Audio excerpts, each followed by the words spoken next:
আসসালামু আলাইকুম। বাংলাভিউ রাতের সংবাদে শুভেচ্ছা সহ সবাইকে আমন্ত্রণ। সংবাদের পুরোটা সময় জুড়ে আপনাদের সাথে থাকছি আমি রফিকুল ইসলাম কামাল। বিস্তারিত সংবাদে যাব, তবে তার আগে লতিফ ট্রাভেলস সংবাদ শিরোনাম। সিলেটে দিন দিন বাড়ছে ই পাসপোর্টের চাহিদা, পাসপোর্ট অফিসে বেড়েছে সেবার মান। সিলেট জেলা আইনজীবী সমিতিতে ফের সভাপতি নির্বাচিত হলেন এটিএম ফয়েজ উদ্দিন। সাধারণ সম্পাদক পদে 2 প্রার্থীর ভোট সমান। দেশে খোলা বাজারেও টিকা বিক্রি করতে চায় ভ্যাকসিনকো, প্রতি ডোজে খরচ হবে 1000 টাকার বেশি। করোনা ভাইরাসে দেশে আরও 13 মৃত্যু, আক্রান্ত 762 জন। টানা 4 দিন পর সিলেটে করোনায় মৃত্যুহীন দিন পার, আরও 25 রোগী শনাক্ত। মৌলভীবাজারের জুড়িতে উপজেলা পুষ্টি সমন্বয় কমিটির সভা অনুষ্ঠিত। এতক্ষণ শুনছিলেন শিরোনাম, এবার যাব পুরো খবরে। প্রবাসী অধ্যুষিত সিলেটে ই পাসপোর্টের চাহিদা দিন দিন বাড়ছেই। ই পাসপোর্ট কার্যক্রম শুরুর পর থেকে রাজস্ব আদায়ের পাশাপাশি বৃদ্ধি পেয়েছে সেবার মানও। দালাল বা ট্রাভেল এজেন্সির এজেন্টদের দৌরাত্ম্য ছাড়াই পাসপোর্ট প্রত্যাশীদের কাঙ্ক্ষিত সেবা নিশ্চিতে ফিঙ্গারপ্রিন্ট সংগ্রহ, ছবি তোলাসহ যাবতীয় কার্যক্রম সম্পন্ন করছেন সিলেট বিভাগীয় পাসপোর্ট অফিসের কর্মকর্তারা।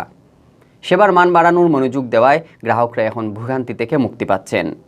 একই সাথে পাসপোর্ট আবেদন বেড়ে যাওয়ায় সরকারও পাচ্ছে মোটা অঙ্কের রাজস্ব। গেল বছর সিলেটে অত্যাধুনিক প্রযুক্তি সম্পন্ন ই পাসপোর্ট কার্যক্রম শুরু হয়। এ পর্যন্ত ই পাসপোর্টের জন্য আবেদন করেছেন প্রায় 15,000 মানুষ। এর মধ্যে 8,000-এরও বেশি আবেদনকারী তাদের কাঙ্ক্ষিত পাসপোর্টটি হাতে পেয়েছেন। বাকি আবেদনগুলো সম্পন্ন করার কাজ চলছে। সংশ্লিষ্টরা বলছেন, বর্তমানে বিভাগীয় পাসপোর্ট অফিসের চিত্র পাল্টে গেছে। বেড়েছে সেবার মান, কমেছে হয়রানি। ফলে পাসপোর্টের আবেদন দিন দিন বৃদ্ধি পাচ্ছে, সরকারের রাজস্বও বাড়ছে। সিলেট বিভাগীয় পাসপোর্ট অফিস ঘুরে দেখা গেছে আগের মতো অনাহুত দালালদের অবাধ চলাফেরা এখন আর নেই। প্রধান ফটক থেকে শুরু করে অফিসের আশপাশে মনোরম পরিবেশ রয়েছে। পাসপোর্টের আবেদন করতে আসা কিংবা প্রস্তুতকৃত পাসপোর্ট নিতে আসা মানুষজনদের কাগজপত্র যাচাই করে ভেতরে ঢুকতে দেওয়া হচ্ছে। আবেদনকারীদের সুবিধার্থে বিভিন্ন ধরনের নির্দেশিকামূলক বার্তা সাঁটানো রয়েছে দেয়ালে দেয়ালে। পাসপোর্ট অফিসে কেউ অতিরিক্ত টাকা দাবি করলে সাথে সাথে সরাসরি কিংবা ফোন নাম্বারে কল দিয়ে অভিযোগ দেওয়ার কথা উল্লেখ রয়েছে। আমি ই পাসপোর্ট করতে আসছিলাম, তো আমাদের কোনো প্রবলেম হয় নাই। আমি অনলাইনে সব কিছু করছি, নিজে নিজে করে আমি জমা দিতে আসছি আর কি। মানে সব কিছু ঠিকই আছে, সুষ্ঠুভাবে হচ্ছে। দিচ্ছে না, তারপরে আমি এখানে চ্যানেলের মাধ্যমে আসছি, আর ইয়ের মাধ্যমে আমি আইসি, আমার পরে আজকে পাসপোর্ট লাইনও করাইছি। ট্রাভেলস এজেন্সি বা ট্রাভেল এজেন্সির মাধ্যমে আইসি। নিজে নিজে করলে কি হইতেছে না? হয়েছে, ওই ভুল একটা হয়েছে, ওইটা সংশোধন তারা করিয়া দেয় না। তারপরে আমি 3-4 জায়গায় আসছি, তারা পাতিল ওরা লাগলে আবার 2-2.5 মাস লিয়ে টান দিলে, তারপরে আমি আবার ইয়ের মাধ্যমে আইসি, ট্রাভেলসের মাধ্যমে। ভালোই লাগতেছে, তবে কাউন্টারে মাত্র 2 জন, তো একটু বেশি লোক হলে ভালো হতো আর কি। এমপ্লয়ি তাহলে যে এত লম্বা লাইন হতো না আর কি। দায়িত্বশীলরা জানান, পাসপোর্ট অফিসে এখন ভোগান্তি পোহাতে হয় না। কারো কাগজপত্রে ত্রুটি থাকলে তা কর্মকর্তারা সহজেই সমাধানের পথ বলে দিচ্ছেন। আগের চেয়ে পাসপোর্ট সেবা গ্রহণ এখন সহজতর হয়েছে। বর্তমানে দালালদের দৌরাত্ম্য কমেছে। সিলেট বিভাগীয় পাসপোর্ট অফিস সিলেটের অর্গানোগ্রাম অনুযায়ী আমাদের এখানে 33 জন জনবল আমাদের এখানে বর্তমানে পদস্থ আছে, কিন্তু প্রকৃতপক্ষে কর্মরত আছে 22 জন। বাকি 11 জন আমাদের এখানে পোস্টিং অন্য জায়গাতে তারা সংযুক্ত আছে, বিভিন্ন জায়গাতে তারা সংযুক্ত আছে। জনবলের কিছুটা স্বল্পতা আমাদের আছে।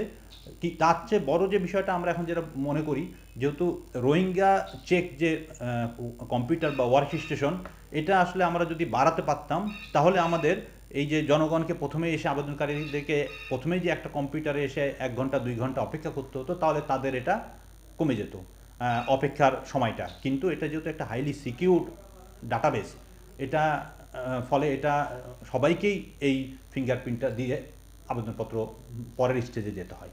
প্রবাসী অধ্যুষিত সিলেট, প্রতিদিন এই অঞ্চলের শত শত মানুষ প্রবাসে পাড়ি দেওয়ার পথ ধরেন।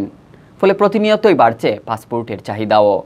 এ চাহিদা পূরণে পাসপোর্ট অফিস দালাল মুক্ত পরিবেশে ভোগান্তি ছাড়াই সেবা দিয়ে যাবে, এমনটাই সকলের প্রত্যাশা।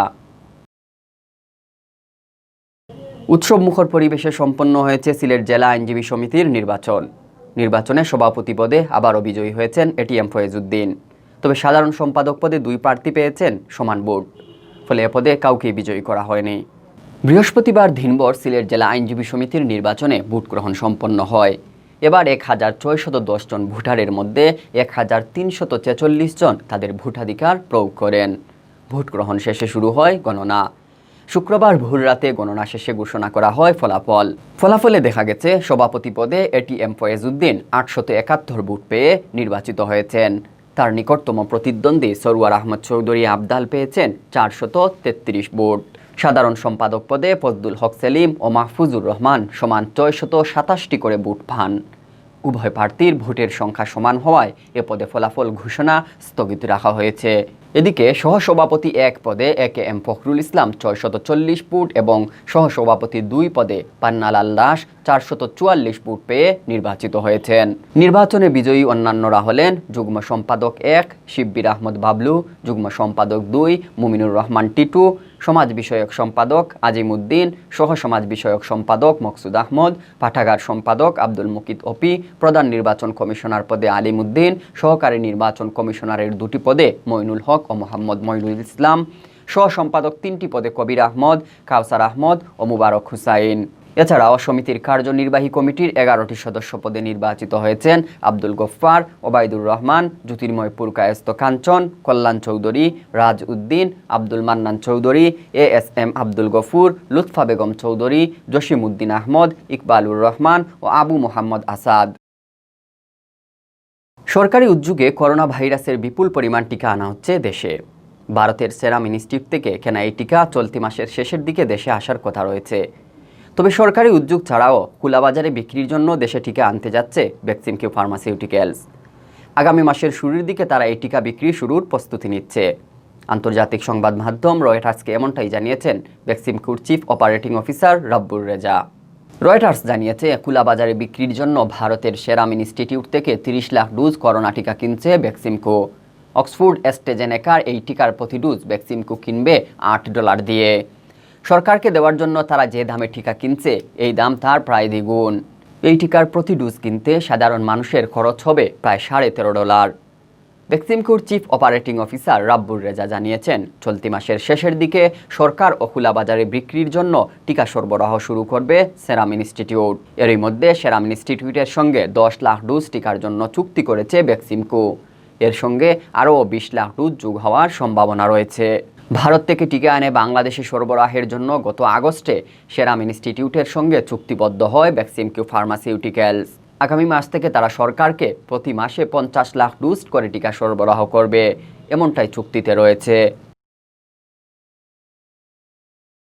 মহামারী করোনা ভাইরাসে আক্রান্ত হয়ে ২৪ ঘন্টায় দেশে মারা গেছেন আরও ১৩ জন। একই সময়ে নতুন করে আক্রান্ত হয়েছেন ৭৬২ জন, সুস্থ হয়েছেন ৭১৮ জন। শুক্রবার বিকালে স্বাস্থ্য অধিদপ্তরের সংবাদ বিজ্ঞপ্তিতে এই তথ্য জানানো হয়েছে। নতুন করে মারা যাওয়াদের মধ্যে ৯ জন পুরুষ আর ৪ জন নারী। তাদের মধ্যে হাসপাতালে ১২ জন ও বাড়িতে অপর ব্যক্তি মারা যান। এ নিয়ে করোনা ভাইরাসে দেশে মৃতের সংখ্যা বেড়ে দাঁড়িয়েছে ৭,৮৬২ জনে। স্বাস্থ্য অধিদপ্তর জানায় সর্বশেষ ২৪ ঘন্টায় দেশের ৯৯টি ল্যাবে ১৩,৬৭৮টি নমুনা পরীক্ষা করা হয়। এ নিয়ে মোট নমুনা পরীক্ষার সংখ্যা দাঁড়িয়েছে ৩৪,৩১,৭৯২টি। একই সময়ে নমুনা পরীক্ষায় রোগী শনাক্ত হয়েছেন ৭৬২ জন। এ নিয়ে দেশে মোট শনাক্ত রোগীর সংখ্যা দাঁড়ালো ৫,২৬,৪৮৫ জন।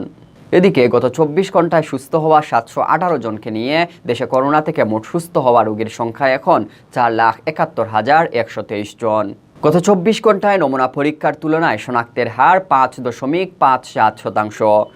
সব মিলিয়ে নমুনা পরীক্ষা বিবেচনায় শনাক্তের হার ১৫.৩৪% এবং শনাক্ত বিবেচনায় সুস্থতার হার ৮৯.৪৮%। শনাক্ত বিবেচনায় মৃত্যুর হার ১.৪৯%। করোনা ভাইরাসে টানা ৪ দিন মৃত্যু দেখার পর অবশেষে মৃত্যুহীন দিন দেখল সিলেট। সর্বশেষ ২৪ ঘন্টায় সিলেট বিভাগে এ মহামারীতে কেউ প্রাণ হারাননি। তবে এ সময়ে নতুন করে করোনায় সংক্রমিত হয়েছেন ২৫ জন। স্বাস্থ্য অধিদপ্তর সিলেট বিভাগীয় কার্যালয় জানায় শুক্রবার সকাল ৮টা পর্যন্ত পূর্বের ২৪ ঘন্টায় সিলেট বিভাগে করোনা ভাইরাসে কারো মৃত্যু হয়নি। ফলে মৃতের সংখ্যা আগের মতোই ২৭১ জনই আছে।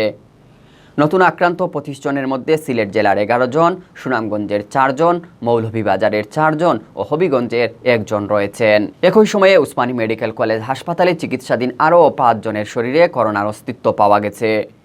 এ নিয়ে সিলেট বিভাগে করোনা আক্রান্তের সংখ্যা দাঁড়িয়েছে 15,742 জন। এর মধ্যে সিলেট জেলার 9,331 জন রয়েছেন। এছাড়া সুনামগঞ্জের 2,525 জন, হবিগঞ্জে 1,974 জন ও মৌলভীবাজারে 1,912 জনের করোনা শনাক্ত হয়েছে। গত 24 ঘন্টায় বিভাগে করোনা মুক্ত হয়েছেন 22 জন। হাসপাতাল ও বাড়িতে চিকিৎসা নিয়ে তারা সুস্থ হন। সব মিলিয়ে সুস্থ হওয়াদের সংখ্যা 14,790 জন। শুক্রবার সকাল 8টা পর্যন্ত সিলেটের 4 জেলায় 34 জন করোনা আক্রান্ত রোগী হাসপাতালে চিকিৎসা নিচ্ছিলেন। খাদ্যের কথা ভাবলে পুষ্টির কথা ভাবুন, এই প্রতিপাদ্যকে সামনে রেখে বহু খাতভিত্তিক পুষ্টি কার্যক্রম বাস্তবায়নে মৌলভীবাজার জেলার জুড়িতে উপজেলা পুষ্টি সমন্বয় কমিটির দ্বিমাসিক সভা অনুষ্ঠিত হয়েছে। বৃহস্পতিবার উপজেলা পরিষদ সভাকক্ষে অনুষ্ঠিত সভায় প্রধান অতিথি ছিলেন জুড়ি উপজেলা পরিষদের চেয়ারম্যান ও উপজেলা পুষ্টি সমন্বয় কমিটির উপদেষ্টা বীর মুক্তিযোদ্ধা এম.এ. মঈদ ফারুক।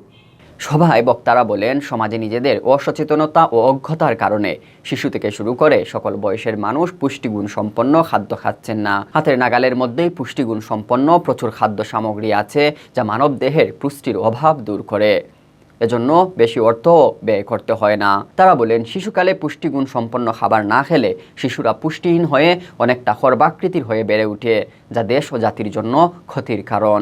জুড়ি উপজেলা নির্বাহী কর্মকর্তা ও উপজেলা পুষ্টি সমন্বয় কমিটির সভাপতি আল ইমরান রুহুল ইসলামের সভাপতিত্বে এবং উপজেলা স্বাস্থ্য কমপ্লেক্সের মেডিকেল অফিসার ডাক্তার মোহাম্মদ ইমরান হুসাইন পল্লবের উপস্থাপনায় সভায় উপস্থিত ছিলেন জুড়ি উপজেলা পরিষদের ভাইস চেয়ারম্যান রিঙ্কু রঞ্জন দাস, মহিলা ভাইস চেয়ারম্যান রঞ্জিতা শর্মা, উপজেলা আওয়ামী লীগের সাধারণ সম্পাদক ও ফুলতলা ইউনিয়ন পরিষদের চেয়ারম্যান মাসুক আহমদ, পশ্চিম জুড়ি ইউনিয়ন পরিষদের চেয়ারম্যান শ্রীকান্ত দাস, জায়ফরনগর ইউনিয়ন পরিষদের chairman Masum Reza, save the চিলড্রেনের টেকনিক্যাল ম্যানেজার ফাতেমা কানিজ, জুড়ি তৈয়বুন্নেসা খানম সরকারি কলেজের সহকারী অধ্যাপক শাখাওয়াত হোসেন, উপজেলা কৃষি কর্মকর্তা জসিমউদ্দিন, উপজেলা প্রকল্প বাস্তবায়ন কর্মকর্তা ওমর ফারুক, উপজেলা মৎস্য কর্মকর্তা আবু ইউসুফ, উপজেলা শিক্ষা কর্মকর্তা মন্তুষ কুমার দেবনাথ, উপজেলা প্রেস ক্লাবের সভাপতি সিরাজুল ইসলাম, উপজেলা সাংবাদিক সমিতির সাধারণ সম্পাদক সাইফুল ইসলাম সুমন প্রমুখ।